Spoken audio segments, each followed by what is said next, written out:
کیونکہ یہ تہذیب کی علامت تھے، یہ تربیت گاہیں ہوتی تھیں. سو اس کا رزلٹ یہ نکلتا تھا کہ وہاں کی تہذیب وہیں رک جاتی تھی. تھاؤزنڈس آف لائبریریز ان جنگوں کا مختلف ادوار میں حصہ بنتے بنتے اب اللہ کا شکر ہے، میں یہ سمجھتا ہوں کہ آج اس تہذیب یافتہ دور کے اندر کوئی اگر لڑنے آتا بھی ہے تو کم از کم کتابوں کو نہیں جلا رہا. اب بھی ایک جنگ دنیا میں اس وقت چھڑی پڑی ہے، اس میں کوئی حادثاتی طور پہ، لیکن ٹارگٹ وہ نہیں ہوتا. اب تھوڑا سا انسان کا ذہن بدلا ہے، اور کس نے بدلا ہے؟ یہ کتاب نے. بالکل. اور ایک بات اور پھر ڈاکٹر صاحب کی بات سنتے ہیں کہ میرا کہنا یہ ہے کہ میرا قلم سے تعلق ہے کرتاز سے، کہ تحریر کبھی مرا نہیں کرتی، تحریر ہمیشہ زندہ رہتی ہے. اس کی بات میں کروں گا پہلے. نہیں، میں آپ کی بات کو آگے بڑھانا چاہ رہا تھا کہ میں اتفاق سے میرا تھوڑا سا ایکسپوجر یونیورسٹی کا بھی ہے، ذکریہ کا. میں نے وہاں 3-4 سال پڑھایا ہے. تو وہ اینتھروپولوجی میں جو ہم نے پڑھا وہ یہ تھا کہ بیبلین دور جو کہ آج سے ہزاروں سال پہلے کا ہے، اس میں جو ان کی وہ براس شیٹس تھیں جو آئرلینڈ سے ملیں، تو اس میں وہ یہ لائبریری کی میں کتاب کی بات کر رہا ہوں، تو اس میں بہت ساری باتیں ہیں جس میں جسے آپ یہ کہہ لیں کہ پہلے انسانی حقوق کے بارے میں، یا ایک آدمی کا کیا حق ہے انسان ہونے کے ناطے سے، تو اس پہ وہ بہت ساری تحریریں ہیں. لیکن ایک لمبا ٹاپک ہے، تو میں ان کی بات کو سیکنڈ کرنا چاہ رہا تھا کہ یہ ادراک جو ہے اس بات کا کہ انسان جو ہے، اور وہ ظاہر ہے ہمارے ایک پروفیسر تھے، انہوں نے ایک بات کی، کہنے لگے کہ آپ کو پتہ ہے انسان اور بندر میں کیا فرق ہے. یو کے کی بات ہے. تو وہ نہ جواب دے سکی پوری کلاس. تو ایک لمبی بحث، اس میں کسی نے کہا کہ دم کی بات ہے کہ اس کو فائدہ ہے، وہ تو اس پہ لٹک جاتا ہے. بالوں کی بات ہوئی جو کہنے لگے وہ سردی گرمی سے. جو انہوں نے ڈفرینس ہمیں بتایا وہ یہ تھا کہ انسان اسے ڈاکومنٹ کرتا ہے، اور یہ جو ذہنی ارتقاء ہمارا جو ہے یہ ڈاکومنٹیشن کی بنیاد پہ. اور ڈاکومنٹیشن کیا ہے؟ کتاب ہے. بندر اس لیے آگے نہیں جا سکا کہ وہ اپنے باپ سے دادا سے اتنا ہی علم لیتا ہے جو کہ اس کے لیے زندگی گزارنے کے لیے کافی ہے.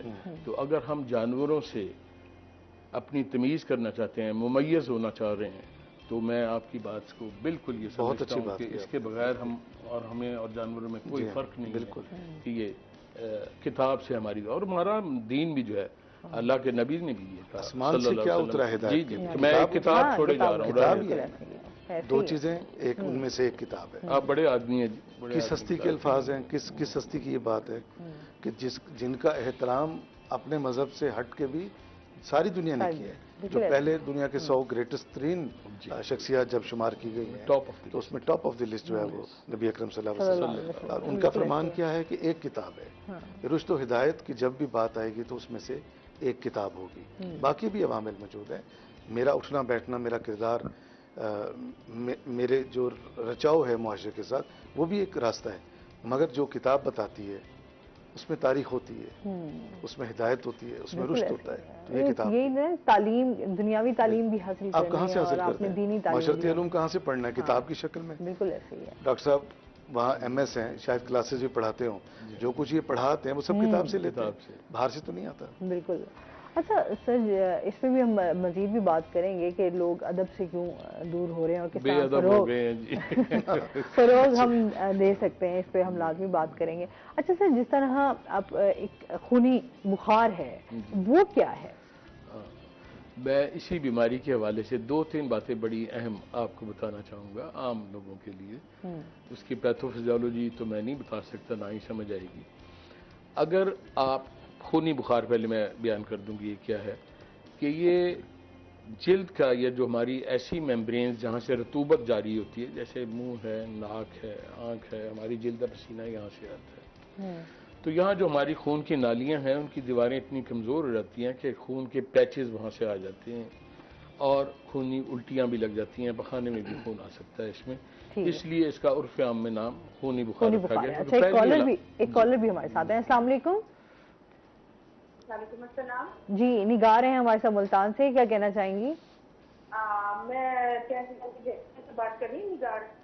تو مجھے یہ معلوم کرنا ہے کہ آج کل یہ لیشمینیا ڈیزیز ایک آئی ہوئی ہے، جسم پہ چھوٹے چھوٹے دانے اس کے بعد بڑے ہول کی صورت میں بن رہے ہیں، اور اس کے ساتھ ہی یہ کیا کہتے ہیں، اس میں کوئی خارش نہیں ہے کہ یہ کیا وائرل ہے یا یہ کوئی نئی ڈیزیز آئی ہوئی ہے؟ اس کے بارے میں کچھ معلومات دے سکتے ہیں؟ ڈاکٹر صاحب آپ کچھ پوچھنا چاہیں گے؟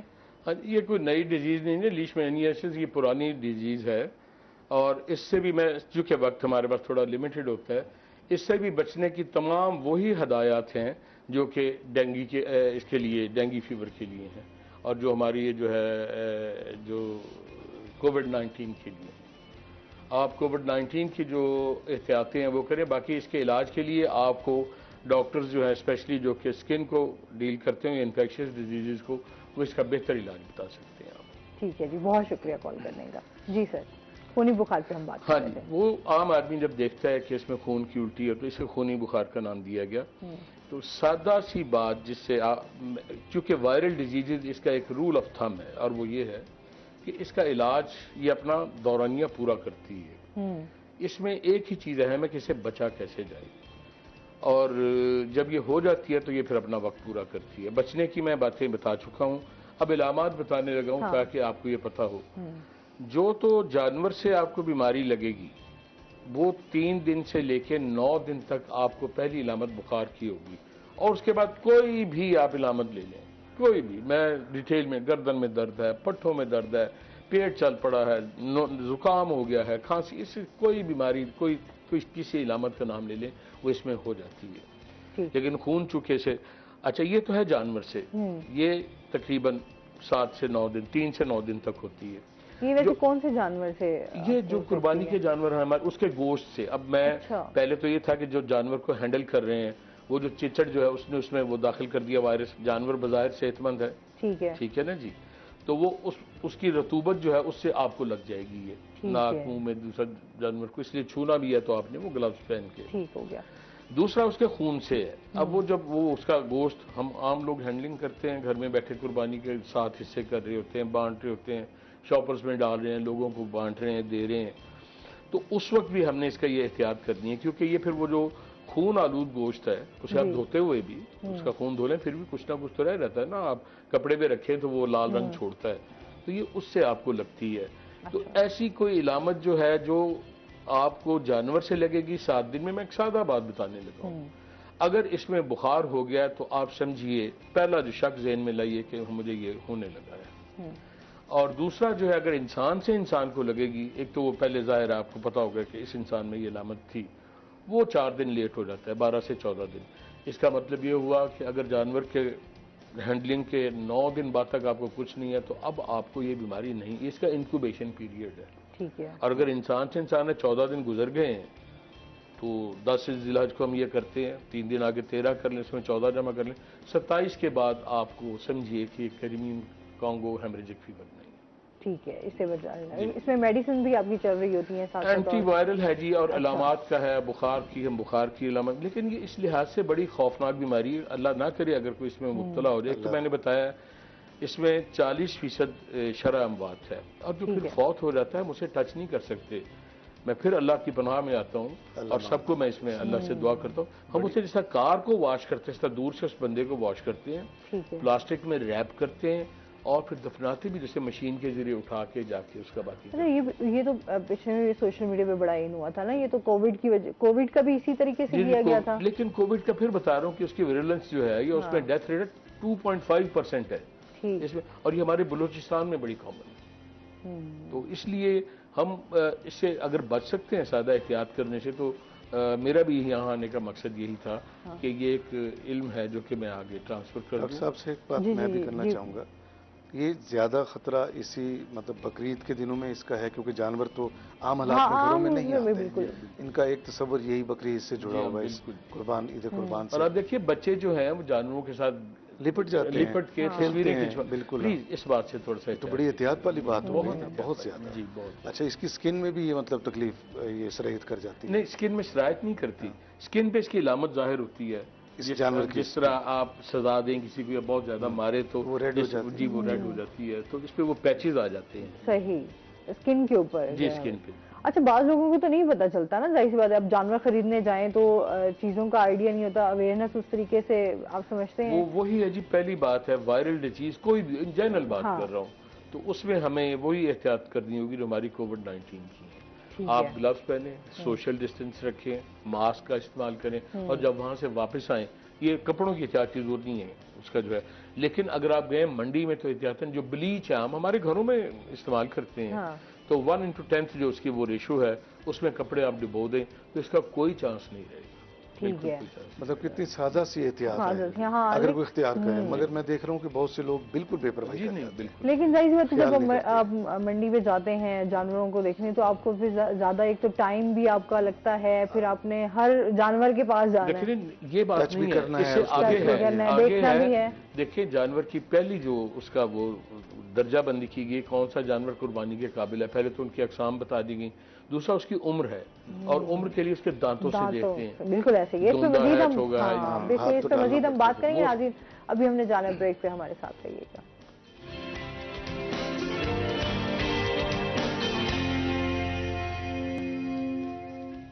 ویلکم بیک ناظرین, روہی ایٹ 10 میں آپ کو خوش آمدید کہتے ہیں. اچھا سر, ہم جانوروں کی بات کر رہے تھے کہ ظاہر بات ہے جانوروں کو چیک کرنا, ان کو دیکھنا, پھر دیکھ بھال کے ہی کہ لے کر آتے ہیں نا کہ کوئی نقص نہ ہو. قربانی کا اصل مقصد بھی یہ ہے کہ آپ وہ جانور قربان کریں جو عیب سے پاک ہو. بالکل. تو اس میں بھی آپ کو یہ احتیاط جو ہے وہ کرنی چاہیے. دیکھیں نا آپ اس کا منہ کھول کے دیکھیں, عمر جو ہے کوئی سرٹیفکیٹ تو ہے نہیں, اس میں آپ ہمارے لفظ استعمال کرتے ہیں ان کو دیکھو ڈنڈا ہے کیا ہے, یہ 2 دانتوں والا ہے, تو وہ ایک خاص عمر ہے جس کے لیے وہ دیکھا جاتا ہے. تو منہ میں سیکریشنز تو ہیں, انہی سیکریشنز ڈاکٹر صاحب وہ گلوز جو ہیں اس سے احتیاط تو ہو جائے گی. جی بالکل ہو جائے گی. یہ جو پلاسٹک کے جو پہنے جاتے ہیں سادہ سی بات ہے, آج بھی وہ 30-40 روپے میں 100 والا ایک جانور چیک کریں پھر آپ کو چینج کرنا پڑے گا, ظاہر سی بات ہے. نہیں وہ اسی سے آئیڈیلی تو یہی ہے. دیکھیں ایک جانور سے دوسرے کو لگتی ہے تو وہ جو ہر جانور کو ہم جا کے دیکھ رہے ہیں تو ایک اس کا ویکٹر تو ہم بھی ہو گئے اسے پھیلانے والے. یہ بڑی اچھی بات کی آپ نے نشاندہی کی جو کہ میں نہیں بتا سکا اس میں. آئیڈیلی تو یہی ہے کہ آپ اسے دیکھیں اور اسے پھر ایک شاپر لیں اپنے پاس, اس میں رکھ لیں. بالفرض آپ نے 20 جانور دیکھے. کوئی مہنگا آئٹم نہیں ہے, 100 مل جاتے ہیں جی 30-40 روپے کے ساتھ لے کے چلے جائیں. بڑی زبردست احتیاط ہے, آپ خود کو بھی بچا رہے ہیں, جانور کو بھی بچا رہے ہیں. اچھا ہمیں یہ بتائیں, جس طرح میں بات کری تھی کہ ہم لوگ ادب سے بڑا دور جا رہے ہیں, پڑھنے پڑھانے ڈاکٹر صاحب تو کہتے ہیں بے ادب ہوتے جا رہے ہیں. تو اس میں آپ کیا سمجھتے ہیں کس طرح ہم ادب کو فروغ دے سکتے ہیں اور واپس جو ہے ان چیزوں کی طرف ہم لا سکتے ہیں کہ بکس پڑھی جائیں, نالج کی طرف جایا جائے؟ ہم ادب سے دور نہیں ہوئے, کتاب بھی ہم پڑھ رہے ہیں, لیکن ہم چلے گئے کمپیوٹر اور لیپ ٹاپ اور موبائلز کے اوپر. کتاب تو اپنی جگہ موجود ہے, کتابی شکل میں نہیں ہے, اب کتاب وہاں چلی گئی ہے. تو آج کا جو بچہ ہے, آج کا جو نوجوان ہے, جو بڑا ٹیلنٹڈ ہے, آپ کے تو خیر نہیں, میرے اور ڈاکٹر صاحب کے یا ہم سے بھی تھوڑی اوپر کے جو لوگ ہیں ان سے زیادہ ذہین ہے, کیونکہ اس کو بہت کچھ ملا ہے. ہمیں جو چیز سالوں سال تجربے کے بعد ملی ہے اسے وہ سیکنڈز اور منٹس کے اندر ملتی ہے. جسٹ ون ٹچ, ایک ٹچ کے اوپر سب کچھ پڑا ہے اس کو دیکھنے کے لیے. تو اس کو کتاب پینی کا شوق بھی موجود ہے, مگر کتاب اس کے ہاتھ میں, اس کا لیپ ٹاپ ہے, اس کا موبائل ہے, یا جو بھی اینڈرائڈ آج کل کی سہولیات ہیں وہ ان کے پاس موجود ہیں. باقی جس لٹریچر کی ہم بات کر رہے ہیں, ہماری جو نسل ہے وہ تو ابھی تک جڑی ہوئی ہے اس کے ساتھ. وہ تو محفل مشاعرے میں بھی آتے ہیں, تنقید بھی کرتے ہیں, ہمارے ناقدین بھی موجود ہیں. ہمارا ملتان تو خزینہ رکھتا ہے. یہاں تو وہ لوگ ہیں کہ جو پاکستان کے دنیا میں مانے جاتے ہیں. ڈاکٹر اسلم انصاری کوئی معمولی شخصیت ہے لٹریچر کی. عربی, فارسی, اردو, سنسکرت, ہندی, ہر طرح کی لینگویج پر ان کا عبور حاصل ہے. اور وہ 12,500 تو ڈاکٹر صاحب ان کے فارسی کے شعر ہیں, اشعار ہیں. 12,500 یہ کوئی معمولی بات ہے. میں نے بھی ایک فردوسی پہ پروگرام تھا, حضرت فردوسی پہ, یہ خانہ فرنگ ایران میں, تو انہوں نے وہاں لیکچر دیا تھا, تو آئی واز کنڈکٹنگ. تو تب مجھے فردوسی سے متاثر ہو کے لکھتے ہیں. جی بالکل. تو اسی طرح اقبال ارشد تھے ہمارے پاس ڈاکٹر امین ہے, شوکت مغل صاحب تھے جنہوں نے یہاں نقطیں ایجاد کی ہیں, نئی چیزیں. تو یہ کوئی معمولی لوگ نہیں ہیں. تو ہم ان لوگوں کے یہاں پرورش پائی ہے ہم لوگوں نے, اور جو ہماری نسل ہمارے ساتھ جڑی ہوئی ہے. چلے میں کہتا ہوں جس گھر میں کتاب کا آنا جانا ہے بہت کم ہے, تھوڑی لائبریریز ہوتی ہیں گھروں میں. میرے یہاں بھی 3 شیلف موجود ہیں. میرے بچے دیکھتے تو ہیں, پتہ تو ہے کتاب بھی کوئی چیز ہے. کتاب کے بارے میں ایک دلچسپ بات آپ کو بتاتا ہوں. کالر ہے ہمارے ساتھ. السلام علیکم. ہیلو, السلام علیکم. وعلیکم السلام. مشال ہیں لاہور سے, کیا کہنا چاہیں گی؟ میں کہنا چاہوں گا کہ یہ کتابیں نہیں ہیں. جی کتابیں یہ ہماری زندگی کا ایک بہت آپ کی آواز جو ہے وہ بریک ہو رہی ہے. میں عوام کو پیغام دینا چاہوں گا. اچھا چاہوں گا. مشال آجا آپ. وہ تو پہلے بھی میں نے اندازہ کر لیا. میں سمجھی کہ آپ لڑکی ہیں. جی جی عوام کو پیغام دینا چاہوں گا. کیا پیغام دینا چاہیں گے بتائیں. کہ آپ زیادہ سے زیادہ کتابیں پڑھیں. ٹھیک ہے جی, بہت شکریہ کال کرنے کا. میں ایک دلچسپ واقعہ آپ کو, میں آذربائیجان گیا جی, وہاں ایک شخص سے میری ملاقات ہوئی تو مجھے وہاں سے پھر عمرہ پہ جانا تھا, تو میرے پاؤں کو چومنا شروع ہو گیا. میں نے کہا یہ کیا بات ہوئی؟ کہنے لگا آپ نے مقامات مقدسہ پہ جانا ہے اس لیے, تو آپ میرا ایک کام کر سکتے ہیں. میں نے پوچھا کیا؟ وہ کہنے لگے کہ مجھے قرآن کریم کا نسخہ بھیج سکتے ہیں. وجہ یہ کہ اس ملک کی قانون کے مطابق آپ مساجد میں جا کے قرآن کریم کو پڑھ سکتے ہیں, اپنے گھر میں جرم ہے وہاں. اچھا میں تھوڑا سا اس سے, چونکہ وہ میرے ساتھ ڈرائیور تھا, اور میں نے کہا یار بات یہ ہے کہ تم کیا کارروائی ڈال رہے ہو, ہر چیز موجود ہے, آپ نیٹ پہ چلے جائیں. تو کہنے لگا تمہارے کوئی بچے ہیں؟ میں نے کہا ہاں ہیں. کہتا اس کی تصویر دکھاؤ. میں نے دکھائی. کہتا بچے کو جب گود میں لیتے ہو, چھوتے ہو, وہ احساس یہ احساس ایک برابر ہے. کیا بات ہے, یہ بہت گہری بات تھی. تو آنے کے بعد پہلا کام میں نے کیا کہ پھر میں نے ایک دوست کے ہاتھوں جو کہ جا رہے تھے, قرآن کریم کا نسخہ اسے بھجوایا. یہ کتاب جو ہے جی, اس کا لمس جو ہے نا جی, اسے آپ ریپلیس نہیں کر سکتے آڈیو ویژول سے. آپ نے کتاب کے صفحے کی خوشبو سونگھی ہے؟ جی ہاں, کتنا لطف آتا ہے اس کو. بالکل اس کے صفحے کو ٹچ کر کے جو احساس ملتا ہے, جو اس پر لفظ ہیں, ان لفظوں میں آپ خوشبو اسے بیان نہیں کر سکتے. نہیں کر سکتے. نہیں بیان کر سکتے. آپ یہ صرف ہواؤں میں نہیں رکھ سکتے ان باتوں کو. بالکل ایسے ہی ہے. ظاہر سی بات ہے جتنا ہم, اچھا آپ کیا سمجھتے ہیں ٹیچرز کس طرح رول پلے کر سکتے ہیں؟ ٹیچر کا ایک شعبہ اور ہے. ٹیچر اصلاح کی طرف لے جاتا ہے, کردار سازی میں اپنا کردار ادا کرتا ہے.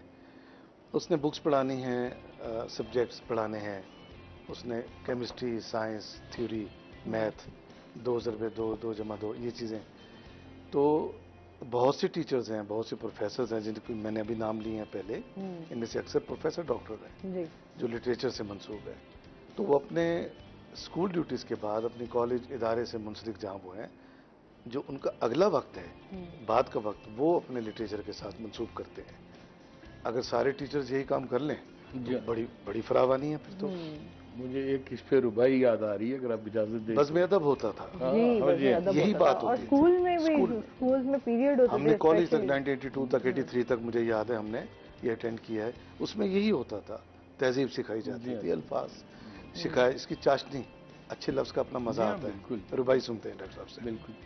یہ میں شاید پہلے, لیکن میری یہ خواہش ہوتی ہے کہ یہ لوگ اسے نہ صرف یاد سنیں بلکہ اسے سمجھیں بھی, کہ سنو ہمدم بہت سی ڈگریاں لے کر اکٹھا کر کے اتنا علم دامن میں, ہنر پر دسترس پا کر. سنو ہمدم بہت سی ڈگریاں لے کر اکٹھا کر کے اتنا علم دامن میں, ہنر پر دسترس پا کر, نصاب چاہتے عشق کے چھلکتے لفظ آنکھوں سے, پڑھنے سے اگر قاصر ہو تو ان پڑھ.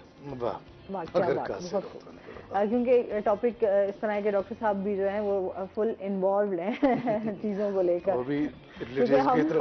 ہاں, وہ ایک دم سے اس طرف آ گئے. اچھا سر, جس طرح ابھی بہت ساری ہم ڈیزیز اور بھی دیکھ رہے ہیں, بچوں میں آپ کیا دیکھ رہے ہیں, کون سی بیماریاں ہیں؟ اچھا, یہ اچھا سوال ہے اس لحاظ سے کہ موسم جو ہے جی, اس میں ٹیمپریچر تو کم ہو گیا ہے لیکن تپش زیادہ ہو گئی ہے. اس کی ایک وجہ جو ہے وہ فضا میں جو نمی جو ہے, اگر آپ تھوڑی سی اس کی مثال میں ایسے دے سکوں کہ آپ جو عام ہنڈیا پکاتے ہیں, یا چلیں آگ کا انگارہ آپ ہاتھ میں اٹھا کے نا, بعض اوقات جو باربیکیو کرتے ہیں اٹھا کے پرے رکھ دیتے ہیں, کچھ نہیں ہوتا. لیکن اگر پریشر کوکر کی جو سٹیم نکل رہی ہے اس کے اوپر سے یوں ہاتھ سیکنڈ کے 5ویں حصے کے تو آپ کے آبلے پڑ جاتے ہیں. ہوتا یہ ہے کہ جو سٹیم ہے یہ پینیٹریشن پاور ہے اس میں, اور یہ 20 گنا زیادہ ہے. اسی لیے جو ہم اپنے طبی آلات جو ہیں ان کی جو سٹرلائزیشن کرتے ہیں جراثیم کو مارنے کے لیے, تو وہ ہم سٹیم کے ذریعے کرتے ہیں. وہ ڈرائی ہیٹ سے 20 گنا زیادہ افیکٹو ہوتی ہے. تو جب یہ فضا میں رطوبت آ جاتی ہے تو یہ گرمی زیادہ خطرناک ہو جاتی ہے. اور اس کی وجہ سے ایک لفظ آپ نے ہیٹ سٹروک سنا ہوگا, وہ ڈائریکٹ سن لائٹ کے ساتھ ہے. یہ ہیٹ ایگزاشن ہو جاتی ہے. یہ عموماً عام خواتین جو کہ چولہے پہ کام کرتی ہیں وہ کہتی ہیں بہت سستی ہوگی, اس کے بعد گر جاتی ہیں. یا کام کرنے کو دل نہیں کر رہا ہوتا، تو ایکسیسو سویٹنگ سے جسم کے نمکیات ضائع ہو جاتے ہیں۔ یہی حال بچوں کا ہے۔ بچوں کا سرفیس ایریا، باڈی جلد جو ہے وہ بہت کم ہوتا ہے بندوں کی نسبت، اور وہ بہت جلدی متاثر بھی ہوتے ہیں۔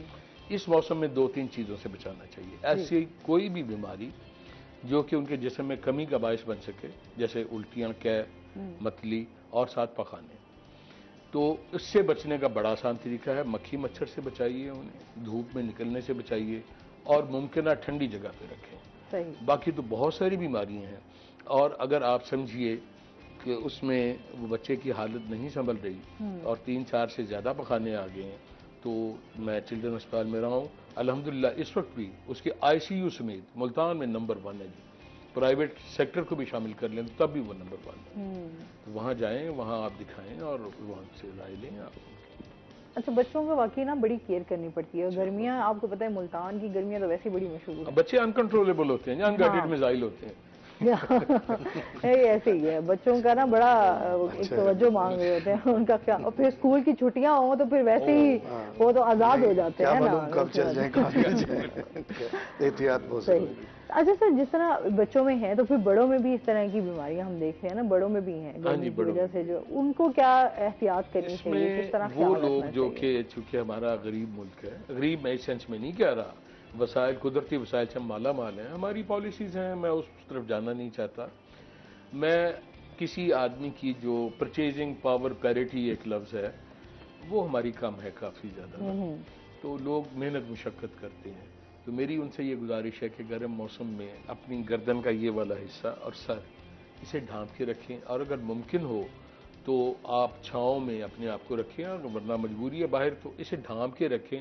ڈائریکٹ سن لائٹ، جو آپ کا پسینہ نکلے گا نا، آپ کا ایک فضا میں رطوبت ہے، وہ جو نکلے گا وہ اگر اس کپڑے کو گیلا کرتا تو وہ ٹھنڈک کا باعث بنے گا۔ جس طرح عرب کے ریگستان میں آپ یہ دیکھیں، وہ موٹا کمبل ٹائپ کپڑا لے کے وہ اونٹوں پر جاتے ہیں، اور اس کے اندر جتنا پسینے میں نہائے ہوئے ہوتے ہیں، وہ کھجوریں کھاتے ہیں، اس میں پوٹیشیم ہے، وہ آپ کے جو نمکیات ضائع ہوتے ہیں اسے وہ کنزرو کر لیتے ہیں۔ تو دھوپ سے اپنے آپ کو بچائیں، بازاری چیزوں سے پرہیز کریں۔ اور یہ میں ایک اور چیز جو آگے دیکھ رہا ہوں یہ کہ آپ کی، چونکہ میں نے آپ کو اس سے پہلے گفتگو ہو رہی تھی، میں نے ایک کتاب بھی لکھی ہے ویسٹ مینجمنٹ پہ ہیلتھ کیئر سیکٹر میں، تو وہ جو سالڈ ویسٹ مینجمنٹ ہے ہمارا بڑا افیکٹو ہے ملتان میں، 4-5 سال سے بہت زیادہ۔ وہ جو آلائش ہم باہر پھینکتے ہیں تو اس سے مکھیاں جو ہے نا جی، وہ اس چیز کا بہت بڑا باعث بنتی ہیں۔ اور مجھے یاد ہے ہمارے ایک عزیز آئے انگلینڈ سے، تو ان بچوں نے پہلی دفعہ دیکھے تو آپس سے کھیلتے ہوئے ادھر آنی کی دیکھ کنیاں سپیڈر آنے تھے۔ تو بچے جو معصوم ہیں انہیں تو کھیلنے کے لیے ایک چیز چاہیے، تو انہیں اس سے، اور بڑے جو ہیں وہ اپنے آپ سے گرمی اور بازاری چیزیں جو ہیں اس سے پرہیز کریں۔ اچھا، جس طرح ابھی موسم ہے اس میں آپ کو کس طرح کی غذا استعمال کرنی چاہیے؟ ایک تو ہم آ جاتے ہیں، ایک تو تازہ چیز جو ہے، روٹی تو چونکہ پک جاتی ہے تو اس میں وہ جراثیم مر جاتے ہیں۔ ہمارا سالن بھی جو ہے وہ بھی ایسا ہے کہ ہم جیسے کہتے ہیں نا، پون کے ہانڈی نو پاگا مروڑی بن جائے تو پھر کھانے ہیں، تو اس میں بھی اس لحاظ سے غذائیت ضائع ہوتی ہے لیکن جراثیم مر جاتے ہیں۔ ہم بوائلڈ آئٹم کی طرف تو جاتے نہیں ہیں نا۔ اچھا، یہ ہمارے لیے بلیسنگ بھی ہے، اب اتنے صاف لوگ نہیں ہیں، اس لیے وہ بزرگوں نے جو سارا کیا ہوا ہے۔ بچہ اس طرح جیسے جا سکتا ہے ان چیزوں سے کہ ہم ایک تو تازہ پکا ہوا کھائیں، اور اگر ہم نے اسے پرزرو کیا تو صحیح طریقے سے کور کر کے پرزرو کریں، اور جب دوبارہ استعمال کرنا ہے تو ایک دفعہ میں استعمال سے مائکرو ویو اوون اب ہر کسی کے پاس ہے، اور یہ پروون ہے، میں یہ پڑھی لکھی بات کر رہا ہوں۔ لوگوں نے کہا یہ ختم ہو جائیں گے جی، جرمنی میں ضائع کر دیجیے، آپ مختلف ویب سائٹس ہیں وہاں جا کے دیکھیں۔ یہ لوگ کہتے ہیں انفارمیشن کا، میں کہتا ہوں یہ ڈس انفارمیشن کا دور ہے۔ ٹھیک ہے، اس پہ مزید ہم بات کریں گے ناظرین، ابھی ہم بریک پہ ہمارے ساتھ رہیے گا۔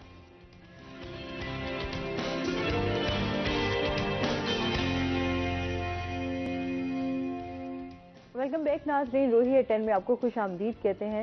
اچھا، بات کر رہے تھے جس طرح سوشل میڈیا ہے، سوشل میڈیا ہماری زندگیوں پہ کس طرح اثر انداز ہو رہا ہے، کیا کہنا چاہیں گے؟ سوشل میڈیا نے تو ہمیں کیپچر کیا ہوا ہے نا، وہ تو بہت گہرا اثر انداز ہے اور اس کے اثرات بھی بڑے گہرے ہیں۔ اور میں اپنی بات کو ڈاکٹر صاحب کی طرف بھی لے کے چلوں کہ آج سوشل میڈیا نے ہماری لائف سٹائل کو چینج کیا ہے۔ سوشل میڈیا نے ہمارے گرد جو ایک اپنی مضبوط دیوار کھڑی کی ہے، ہم اس سے ٹکرا تو سکتے ہیں، اس سے باہر نہیں نکل سکتے۔ اچھا، آپ کو مہینے لگ جاتے تھے کوئی باہر سے خط آنے میں. آج آپ کا what's app with in a seconds یعنی 10ویں حصے میں آپ کی طرف پہنچ جاتا ہے. اور سوشل میڈیا کے اثرات جو پازیٹیو اثرات ہیں ان کو تو میں اپریشیٹ کرتا ہوں, لیکن اس کے تھوڑے سے ساتھ نیگیٹو اثرات بھی ہیں جو ہمارے نوجوان نسل نے اس کو بھی گین کیا, اور وہ میرے خیال میں کسی حد تک ایک ٹھیک پہلو نہیں ہے. اس کو کنٹرول کرنے کے لیے ہمارے بڑے ہیں, ان کو کنٹرول کرنا چاہیے. اور اگر ہم کہیں کوتاہی کر جاتے ہیں تو پھر خدا نخواستہ کل جو آنے والی نسل ہے وہ پازیٹیو کی بجائے نیگیٹو اثرات کی طرف مائل ہو جائے گی. ڈاکٹر صاحب, یہ اسی طرح ہے جی کہ چاقو چھری کی افادیت اگر آپ ہمارے کچن سے نکال دیں تو شاید ہم کھانا ہی نہ پکا سکیں, لیکن اگر یہی کسی بچے کے ہاتھ میں دے دیں تو پھر اس بچے کی بھی خیریت نہیں ہے, اس خاندان کی بھی نہیں ہے, اور ان ہمسایوں کی بھی نہیں ہے. میں تھوڑا سا آپ کی رائے سے اس بارے میں میری ریزرویشن ہے. سوشل میڈیا جو ہے اسے پہلے کتاب جو ہم نے بات کی اس پہ ہمارا علم ہونا چاہیے. ہم کوئی بھی چیز جسے استعمال کرنا چاہیں, کوئی بھی چیز جو ہے, ایون کلام پاک کو ہم کہتے ہیں وضو کر لیں, نماز ہے جائے نماز بچھا لیں, کیا سوشل میڈیا کے لیے کوئی قدغن نہیں ہے؟ کیا اس کے لیے کوئی پری ریکوزٹ نہیں ہے؟ بالکل ٹھیک. ہم اسکول پڑھنے جاتے ہیں, وہاں ہمارا ایک یونیفارم ہے, سب کچھ ہے. نو ڈاؤٹ یہ بہت بڑی سہولت ہے کہ آپ بٹن آن کیا اور سیدھا آکسفورڈ کی لائبریری میں چلے گئے, وہ کیا آپ سیدھا امریکہ وہاں پہنچ گئے. میں بہت ساری چیزیں, لیکن اس کے لیے میرا یہ خیال ہے کہ اب ہمیں اپنے گھروں میں تربیت میں یہ شامل کرنا چاہیے کہ کیونکہ میں ابھی بھی کہا کرتا ہوں کہ تعلیم بڑھ گئی ہے, تربیت ختم ہو گئی ہے. میں یہ نہیں کہتا کم ہو گئی ہے, ریئلی یہ ختم ہو گئی ہے. اور میں سینئر ہوتے ہوئے یہ ذمہ داری لیتا ہوں کہ میرے بڑوں نے میری تربیت کی تھی, میں نے اپنے بچوں کو تعلیم دی ہے, تربیت نہیں دی. اور یہ ایک ہی طرح سے مقصد I am a senior citizen, I am 63 years old. میں سمجھتا ہوں کہ مرنے سے پہلے اگر ایک کام میں کر جاؤں, بچوں کو تو شاید میں نہیں بدل سکوں گا, وہ کہتے ہیں اب ہمارا زمانہ ہے. میری پوتی میرا پوتا جو ہے وہ ابھی دادا دادی کہہ کے میری ہر بات پہ نہ صرف وہ کاپی کرتا ہے بلکہ وہ اسے اپنی لائف پہ اپلائی بھی کرتا ہے. تو میری نسل کا یہ فرض ہے, آپ بھی اس میں 5-7 سال مجھ سے چھوٹے ہوں گے, بڑوں کے تو جی اب وہ نقش ہو چکا ہے. ڈاکٹر صاحب کیا میسیج دینا چاہیں گے جو ابھی وائرل ڈیزیز ہیں اس کے حوالے سے ہمارے جو ویورز دیکھ رہے ہیں ان کو کیا کہنا چاہیں گے, کس طرح وہ اپنا خیال رکھ سکتے ہیں اور میسیج بھی ہو جائے جی گا؟ بالکل جی, میسیج یہی ہے, یہ ریپیٹیشن ہو جائے گی, لیکن یہ ریپیٹیشن ہی ہے جو کہ آپ کے امتحان میں بھی کامیاب کرتی ہے اور باقی بھی. وہ یہ ہے کہ جو احتیاط آپ کووڈ کے لیے کر رہے ہیں وہ پلیز اس کے لیے کیجئے. قربانی کا گوشت جو ہے اسے جب بانٹنا ہے آپ نے تو اس کے لیے آپ کو یہ کرنا ہوگا کہ گلوز چڑھائیں گے اور باقی چیزیں جو ہے وہ آپ ٹوٹل, اور جب وہ آپ بانٹ چکے ہیں تو جو آپ کے کپڑے ہیں وہ بلیچ میں ڈالیں گے اور اپنے وہ گلوز جو ہے وہ صحیح جگہ پہ تلف کریں گے اور تازہ پکا کے کھائیں گے. اور اگر اسے گرم کرنا ہے تو یہ یاد رکھیے ایک دفعہ سے زیادہ گرم نہیں کرنا. سے آپ نے 2 کلو پکا ہوا سالن رکھ لیا, زیادہ پکتا ہے قربانی تو اتنا نکال کے گرم کیجئے جو آپ کو کھانا ہے اور باقی نہ. ٹھیک ہے, بہت شکریہ سر, آپ کو بھی بہت شکریہ. کوئی میسیج دینا چاہیں گے؟ جی میسیج میں بالکل دوں گا. میں یہ چاہتا ہوں کہ جو ہماری نوجوان نسل ہے وہ اپنی دوستی کتاب سے کر لے. اپنی دوستی, ان کی جو یہ کتاب سے دوستی ہے وہ آنے والی نسل میں جب وہ ہماری عمر میں آتے ہیں یہ ان کے کام آئے گی. اور آگہی اور شعور کے لیے یہ دوستی بہت ضروری ہے. اور صرف نیٹ کے اوپر ہی اپنے آپ کو محدود نہ رکھیں بلکہ کتاب کی خوشبو سے اپنے آپ کو مہکائیں تو انشاءاللہ ان کی زندگی بہت سنور سکتی ہے. بہت شکریہ آپ کا, آپ دونوں گیسٹ کا بہت شکریہ. اس کے ساتھ ہی ناظرین آج کا پروگرام یہیں پہ ختم ہوا. اپنا بہت سارا خیال رکھیے گا, دعاؤں میں یاد رکھیے گا. انشاءاللہ زندگی نے ساتھ دیا تو صبح آپ سے پھر ملاقات ہوگی. اللہ حافظ.